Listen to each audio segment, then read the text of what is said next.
My name is Audrey. I'm 30 years old today. I have a story to tell you guys about how I became a millionaire, thanks to two greedy individuals. Let's just say that karma never fails to come for those who do wrong.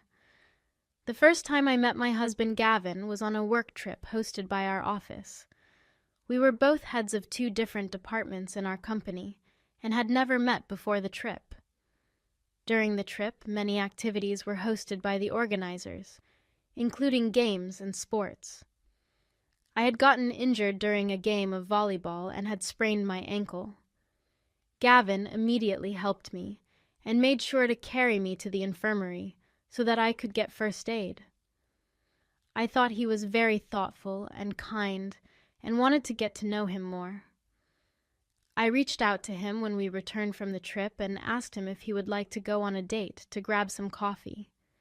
He immediately agreed, and we decided on a date to meet up at our local cafe. During the date, we talked about the events of the trip, as well as our likes, interests, and family life. I realized quickly that Gavin and I had the same taste in sports, television shows, and even hobbies. When describing his family, Gavin mentioned that he had always been incredibly close to his mother, Meg, and liked to visit her at least twice a week. You know, I've always been incredibly close to my mother. We make it a point to see each other at least twice a week. That's sweet. I'm glad you have a good relationship with her. What about your father? Well, he left us a few years ago, and we have minimal contact. Oh, I see. Is everything all right between you two? It's complicated, Audrey. Let's just say it did not work out. What do you mean, did not work out? He's your father, not your boyfriend. Yeah, it's just... He wasn't very helpful, so my mom and I left. Not helpful in what way? Like financially or emotionally? You know what? We have a lot of other things to talk about. Could we please move on? Oh, of course. I'm sorry. I didn't mean to intrude. I just wanted to get to know you a little better. We can talk about something else. I did not think much of it, and brushed it off as a sore subject for Gavin to talk about. I was sure that the closer we got, he would open up to me about his past. After that day, we met a few times over the next few weeks, and even during work, I began eating my lunch with him daily. In a few months, we had become incredibly close, and things began to get serious. I knew his birthday was coming up, and decided to plan a surprise party for him. I reached out to our friends to help me with the party planning and the guest list. Knowing how close Gavin was to Meg, I decided it would make sense to invite her to the party as well. I was in two minds about inviting his father, as I was still unsure about their relationship, and finally decided not to invite his father, as I did not want his birthday to be ruined in any way. The day of the party arrived, and all the decorations were done. I left work early to set up Gavin's apartment and get the cake and food for the party. Soon the guests began pouring in, and everyone was excited for Gavin's arrival. A few minutes before Gavin was supposed to enter, I saw a middle-aged lady walking to the door. She was dressed in a fancy green evening gown and carried a branded handbag. I walked over to her and introduced myself. Hello, I'm Audrey. You must be one of Gavin's close relatives. It's nice to meet you. How do you know Gavin? Oh, finally. Someone with some manners. I'm Meg, Gavin's mother. And yes, I'm the most important guest here. He's my son, you know. Of course, Meg. I didn't mean to offend. Gavin talks so fondly about you.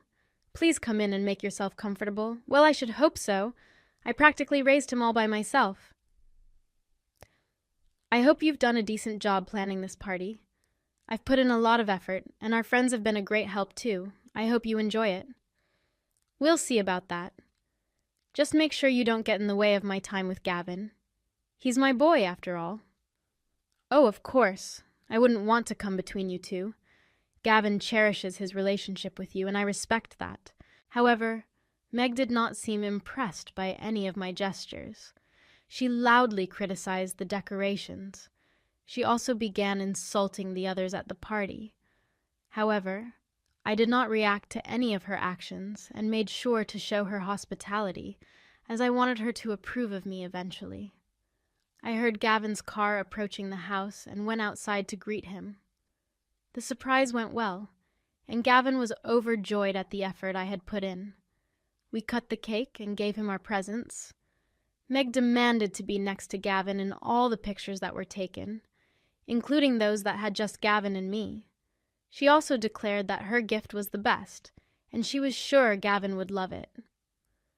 To my surprise, Gavin did not stop Meg from causing a ruckus, and instead entertained all her requests. He made sure she was always by his side.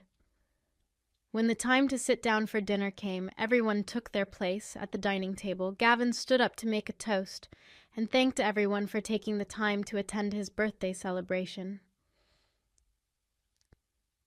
He said that he had a very important announcement to make and was glad that everyone was there to witness it. Before I could react, he went down on one knee and pulled out a ring to ask me to marry him. I was overjoyed and cried happy tears before enthusiastically agreeing. Everyone cheered and gave us their congratulations. However, I noticed that Meg got up and left the table. I was confused, so I called it to Gavin's attention. "Babe, your mom left the table. Is everything okay? We need to find her and get her blessings. She'll be mad if we don't. But why do we need to get her blessings? It's our decision, isn't it?" "Babe, you don't understand. I always talk to my mom about important decisions. We're really close, and I value her opinion. I get that she's important to you, but isn't this about us? Shouldn't we make decisions together?" "Of course we do, but I can't ignore her. She means a lot to me. Can we just go find her and talk to her about giving us her blessings?" Immediately, I was concerned. No one should be that dependent on their parents. But I let it go because I loved him and wanted his mother to approve of me. We searched for her all over the house but couldn't find her. Eventually, we saw her sitting silently in the backyard. We approached her to ask for her blessings, which she reluctantly gave at Gavin's request. "Mom, I'm sorry I didn't talk to you before proposing to Audrey. It just happened in the moment, and I thought it was the perfect time."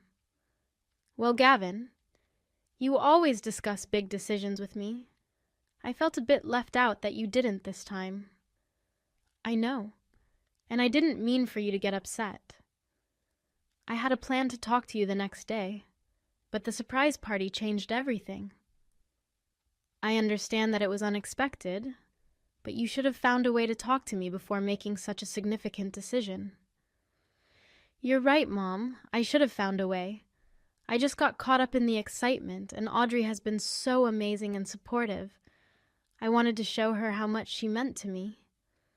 I can see that you really love her, Gavin. I just want you to remember to include me in your life, especially when it comes to important matters. I promise, Mom. I'll work on communicating better with you. You're an essential part of my life, and I want you to be part of Audrey's and my journey together. That's all I ask for, dear." I decided I didn't need to listen to the rest of their conversation, because I was beginning to feel like I was eavesdropping, even though I knew I wasn't. I turned around to walk away, and when I was just a couple of steps away, I heard her tell him how I was not good enough for her son, and how he should reconsider marrying me. She also said that I was not beautiful enough and was only interested in Gavin for his money. I ignored her taunts and pretended not to have heard any of it. In the next few weeks, we began to plan our wedding. Meg never lent a helping hand in any of the preparations. She wanted to make decisions on which dress I would wear, and threw a tantrum when I told her that I wanted to choose my own wedding dress. She also asked to meet me a few times to tell me that I would be expected to pay more than half of the wedding expenses, as I was lucky to be marrying Gavin and needed to contribute. I did not take any of these incidents to heart, as I assumed that she would warm up to me once we were married.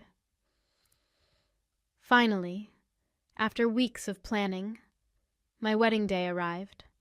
I began getting dressed in my dressing room, surrounded by my bridesmaids and my mother.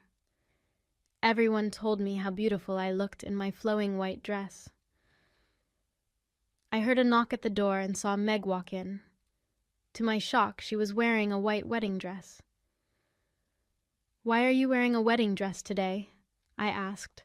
"It's my son's wedding day, and it's more important to me than anything else," she replied. "I chose to wear this dress to highlight my significance as the mother of the groom." "I get that it's an important day for you, but isn't it customary for the bride to wear white?" "Might take away from Audrey's moment," I suggested. "Well, that's not my concern. Gavin is my only son, and I deserve attention on this occasion too," Meg insisted. "Of course, Meg, but today is primarily about Audrey and Gavin's love and commitments. It's their special day," I reasoned. "I know that, but I'm just making a statement. My presence here matters as much as anyone else's," Meg asserted. I was furious, but decided not to cause a scene and ruin the whole day. The rest of the ceremony went well, and we exchanged vows and rings. It was emotional for both of us, as we had been waiting for this day for a long time. During the planning of the wedding, I had asked Gavin to handle the guest list. I noticed that he had not included his father to be part of the guest list, and asked him if he was sure about such a decision. "Gav, are you sure about not inviting your father?" I inquired. "He had abandoned us, and has no place at such an important celebration," Gavin replied. I wanted to change his mind, but decided to drop the subject as I did not want to upset him further. The next few months after our wedding passed in absolute bliss. We spent every moment together and began planning to buy our own house. Gavin and I had always wanted to live together, but had decided to get married first before making such a decision.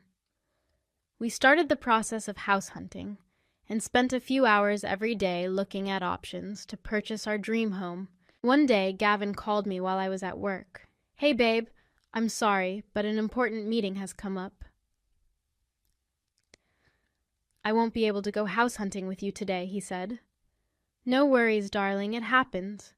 Don't stress about it. I can handle it on my own," I reassured him. "Oh, thanks for understanding. I'll make it up to you, I promise," Gavin replied. "You better. Just focus on your meeting and we'll catch up later." "Love you," I said. "Love you too, babe," Gavin replied. After work, I got into my car and began driving to the location of the property. I looked at the profile and saw that the house was on the 10th floor of a building that was still being constructed. I reached the location and met with the realtor, who informed me that another guest had arrived under our name to look at the property. Knowing that Gavin was busy, I was confused about who this person was. To my shock, my mother-in-law was at the door waiting impatiently. "Why did you come to look at the property?" I asked her. "I wanted to make sure that the house was good enough for my son and that it would have a place for me to stay when I visit," she replied. I did not want Meg involved, but allowed her to join me to avoid making Gavin angry. We began the tour of the house, and Meg did not stop commenting about how shabby the building was and how the house was not up to her standards. By the end of the tour, I was very frustrated and wanted to leave as fast as possible. The realtor stepped away to take a call and informed us that he would show us the rest when he was back. He also warned us about being careful, as the house was under construction and could be dangerous. I began walking around and noticed an unfinished staircase outside the house. I did not notice Meg approached me and suddenly felt someone kick my right leg. I lost my balance and fell down the stairs. I could not move and felt bruises on my arms and head. I looked up to see Meg smiling in victory before she quickly turned around and left. I could not understand what had happened and could not move for a few minutes. Eventually, I found my phone in my pocket and called an ambulance, which arrived soon. On the way to the hospital, I could not stop thinking about the fact that Meg had tried to push me down the stairs to injure me since I met her. I had been nothing but nice to her and was sad and angry at her behavior. Once I reached the hospital, first aid was done, and I had to undergo a few scans. I tried calling Gavin multiple times, but he did not pick up the phone. I somehow fell asleep because of the medication. The next morning, I tried calling Gavin again, and he picked up the phone. I told him about everything that had happened between Meg. He sounded angry and annoyed and accused me of being a liar. "I can't believe you're lying about this surgery. You expect me to believe you fell down the stairs while being pushed by my own mother?" Gavin exclaimed. "I am not lying. I would never do something like that. I fell because Meg kicked me. She deliberately hurt me," I replied, trying to maintain my composure. "You're just trying to cover up your actions. My own mother wouldn't hurt you for no reason," Gavin argued. "She said you were being aggressive. I can't believe you're taking her word over mine. She's been manipulating you, Gavin. She pushed me down those stairs, and now she's lying to save herself. Stop it!" I pleaded desperately. "She would never lie to me. She's my mother. I thought you loved me and trusted me. How can you side with her even without hearing my side of the story?" I cried out, feeling betrayed. "I can't come to the hospital right now. Meg's in shock because of what you did, and I need to be with her," Gavin retorted, his tone firm. "You're choosing her over me after everything we've been through. You brought this upon yourself. Maybe you deserve this for what you did," Gavin concluded coldly. Feeling devastated, I began to cry and cut the call. I did not know what to do and spent the next 2 days in grief and shock. Soon, my injuries began healing and I began getting my strength back. My parents came to visit me and were shocked as well at the situation and Gavin's reaction to it. My father advised me to look into Gavin's father and find out the truth about that situation, suspecting Gavin and Meg were not being honest. As per his advice, I hired a private investigator to find Gavin's father, Neil, and called him. At first, Neil was confused about who I was, but eventually he began understanding the situation. "You know, I divorced Megan and left the house because she and Gavin were using me for my money. I'm the chairman of a big company, and Gavin wanted to steal from me," Neil disclosed. "I had no idea. That's terrible. I can't believe they would do something like that," I responded in shock. "Yeah, it was a tough decision, but I couldn't let them take advantage of me any longer." "I want you to know that those two are never up to any good," Neil warned. "Thanks for telling me, Neil. I believe you and I appreciate you looking out for me," I expressed my gratitude. "Now, I have a plan to handle this situation. I need you to somehow get Gavin and Meg to visit you at the hospital tomorrow morning," Neil instructed. "Why do you want them to come here?" I asked, curious about his plan. "I need to confront them about their actions and protect you from any further harm. It's time they face the consequences of their greed," Neil explained firmly. "All right.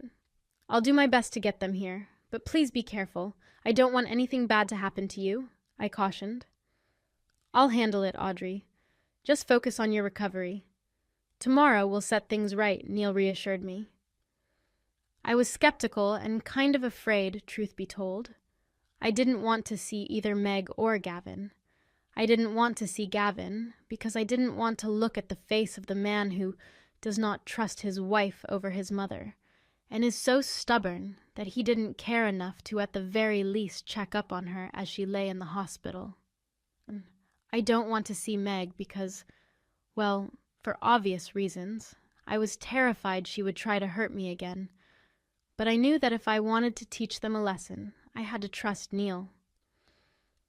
I called Gavin and told him that I had a special gift to give him and Meg to apologize for what I had done. I told them that I would like them to come to take it as it was very expensive, and I wanted to make sure they got it. Hearing the mention of money, Gavin and Meg readily agreed to come visit me at the hospital the following morning. The next morning, Neil arrived at the hospital with flowers. I greeted him and told him how grateful I was for his help. Just as we finished our conversation, the door opened and Gavin and Meg walked in. They both stopped at the door in shock and stared at Neil sitting on one of the chairs. "Neil, what is this all about? Why are you here?" Gavin questioned.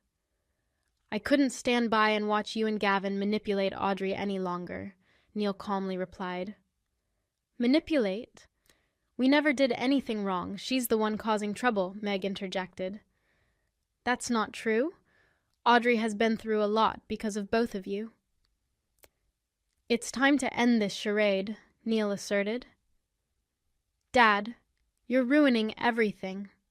Audrey and I love each other," Gavin protested. "I divorced your mother because of your actions. You were trying to take advantage of me and my company." "I was just trying to secure my future," Neil explained. "Dad, you never supported me. You know that.